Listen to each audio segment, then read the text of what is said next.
What is up, guys? It is your girl Mindy, the Karmic DF from TikTok, and today I'm going to give you a little bit of tips that I use to help reparent yourself while you're trying to learn where you need to go next. And in order to do so, you have to heal all of that trauma. We're going to go over some tips and tricks that might make you start to understand how this childhood trauma healing actually works, so that you can do more to work with your inner child and to be in alignment with who you are. So if you're into videos like this, please give me a like, comment, share, subscribe, and let's get into it.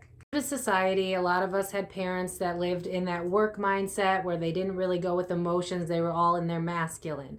So what we need to do is not necessarily find someone to look forward to, like not someone to idolize per se, but to envision what an unconditional loving parent would look like for you. So maybe like, I don't know why I'm seeing like older 50s movies, like maybe, or TV shows. So maybe like there was a mom that you used to like watching on TV, or, you know, a family structure system where you were like, oh, I wish that my family was like that, where like, you know, the neighbors said hi and the family had weekly gatherings and stuff like that, because I'm seeing like family outings and stuff. So maybe you didn't have stuff like that. So what you want to do at first is start to realize what it is that you needed in those times. And you could do that by figuring out a television mom or dad that you saw could have been somebody healthy. Like, this is embarrassing, I'm not a huge fan now, but like when Obama first came on the scene,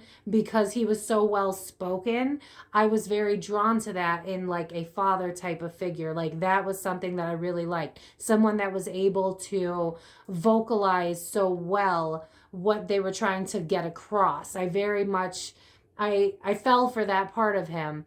And that is something that you should start to look for in other maternal and paternal figures. What is it that you feel that you could have used when you were a child? What would have helped you in those harder moments that you feel like you didn't get that parental unconditional love that you needed at the time? The full name of the movie or TV show, but they keep showing me like Leave It to the Cleavers, Beavers, something, I don't remember. But it's like maybe you scratched your knee because you fell on the ground, and you had parents that were like, suck it up, get over it, here's a band-aid, figure it out. And in reality, on TV shows, you saw a mother that would give them a huge hug when they were crying, and then the dad was like, are you okay, and sprayed the knee down and then put the band-aid on it and was like, you're gonna be okay, kid. You know what I mean? Like, start to see what healthy love from parents looks like, so that you have a basis for what it is that you need, because eventually what you're going to do is parent yourself. So you're going to see what it is that your parents couldn't actually be for you, and you're going to take that role and make it your own. One that I know many of you don't do, because when I was told to do this, I was like, wait, what? Celebrate your own wins. So maybe, you know, I don't know. It depends on what you're into, but like, I can't think of anything off the top of my head. Say that, I don't know, you took a test, like you're in college, you took a test and you got a B+, and your parents just couldn't be bothered because they're busy with God knows what. Throw a party for yourself. Like, play loud music in your room and celebrate yourself. Buy yourself a small mini cake for yourself, a mini cupcake. Put a candle on it. Make a wish, blow it out. You need to learn to celebrate your wins on your own, because you need to realize that people are already not showing up for you, right? Your parents didn't show up for you, and then you went on to date people that were like your parents that didn't show up for you. So now it's up to you to show up for yourself. So when you have anything that is a positive, like, you know, you kept going even though it was really freaking hard and you were depressed, but you got out of bed and you showered and you went to work knowing damn well you could barely handle it. Celebrate yourself, honor yourself, and make that a consistent practice for yourself, so that when you do go into those dark phases, you don't feel that you need somebody outside of yourself to help you. You can rely on you, because that way you become the friend, the parent, and the spouse that you've always needed. consistently celebrate yourself, you're going to retrain your brain how to talk to yourself. So when things go bad, you're not going to argue with yourself. That inner critic's going to start to go away with time and consistency and practice, because now you're learning to honor yourself. And if you're learning to go, hey, you, good job, I'm freaking proud of you, and you're consistently doing that and showing up for yourself, then you're not going to hear that inner critic nag as much. And when you do hear that inner critic that's like, you could have done better, you could have done this, you could have done that, you're already prepared to fight back that inner critic, because you've learned to parent yourself in the good days when you're meant to be celebrating yourself. Have you ever had those days where like something big happened for you, and like maybe you posted it on Facebook and you got like 3 likes, and like your heart's broken because nobody cares? But in reality, you can be your biggest cheerleader. You can be your biggest supporter. Stop looking outside of yourself and start looking to yourself, because you are going to be the one that rebuilds your confidence and your self-esteem. It all starts with you. Another thing that you can do for yourself, this will help you build confidence in yourself, is to start to make little priorities, things that you want to accomplish for yourself, kind of similar to like a New Year's, new me type of thing, but not as hard. You're going to want to like figure out, what is it that I want to change about my life? So let's say, you know what, I want to start working out every day, right? You're going to start to hold yourself accountable for these things. So you're going to show up for yourself on that day when you wake up and you're like, I'm not feeling it, I really don't want to work out. You're gonna still do it. Put on the television if you have to, so that you can work out and be distracted by the television, whatever it is you have to do. But if you consistently show up for yourself when it's hard and when you don't want to, your brain and your body is going to know that it can rely on you. And that's exactly where you want to get to. So when it comes to the hard things where you usually expect other people to be there for you, to push you, to help you, you're going to become that person for yourself. So if you decide to go on a diet, you're going to stick to that diet. And you know what? Once you consistently show up for yourself, you're going to start trusting yourself. It's going to build that self-confidence in yourself. You're going to start to feel better about yourself. And it takes, I believe, 21 days, 3 weeks to make something a habit. So if you do this consistently, who you want to be for 3 weeks straight, not only are you showing to yourself that you are somebody you can rely on for yourself, but you can actually change your life in the span of 3 weeks because you showed up for yourself. It starts again with you. Another trick that I like to use personally is when you're starting this and you have that mindset where like you beat yourself up because throughout life people have said mean things to you. So now you're that type of person that's like, I can't, I won't, I'm not enough, blah, blah, blah. What you got to do is start to argue back with the inner critic. So say, something happens at work and you're like, oh my God, I'm so dumb. You're going to catch yourself saying, I'm so dumb. And you're going to flip the script and you're going to be like, no, I'm not dumb. I had a moment because I was tired and I'm human and that's just how it works. I'm very intelligent and I just had a moment. And the more that you continue to practice arguing with the inner critic, is the better of a chance that you're going to have at actually getting rid of the inner critic. Because if you're fighting that inner critic, then the inner critic's not going to win anymore. That's your ego that's trying to take over, that's trying to keep you small. But if you can keep catching that voice that's telling you that you're not enough, and you fight back when you're having a day where you don't feel good inside of your body, you don't feel like you look good, you're like, oh, I look like shit today.